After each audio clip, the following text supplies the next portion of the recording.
Yesterday, many people took to the streets of Wheeling to protest the city's choices on the homeless population. Now officials have come up with a new plan to mitigate the issue. It's where we begin this edition of News 9 Live at 5. Thank you for joining us. I'm Jamie Baker. News 9's Gianna Dupre has the update. Over the last few weeks, the homeless in Wheeling have been under controversial decisions, but now the city manager's office has made a new plan. After several weeks of decisions from the city on evacuating homeless campsites and tossing the idea around of a homeless ban altogether, protests took the streets to fight back. But city manager Robert Herron says camps have really been problematic for the city for some time now, causing the Tunnel Green camp to close down on September 13th. And another camp in East Wheeling near the Nelson Jordan Center was given an eviction notice on September 29th to be closed by Friday due to crime, sanitation, harassing the neighbors, and illegal dumping. Since that eviction notice was placed, there has been a significant reduction in the amount of activity and crime associated with that site. Sanitation issues have not gone away, but have diminished a little bit. So Herron has changed the deadline and will allow the camp to stay until the winter free shelter opens on December 15th. And once that happens, Herron says he anticipates closing the homeless camp at that site.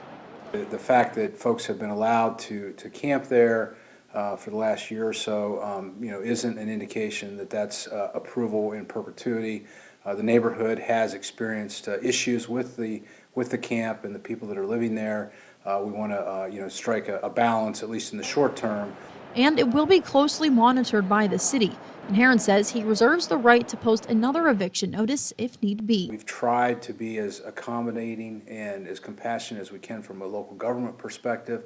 But at some point in time, things just don't work out. It's not something where you get a license to do whatever you want for as long as you want to, just because you're homeless.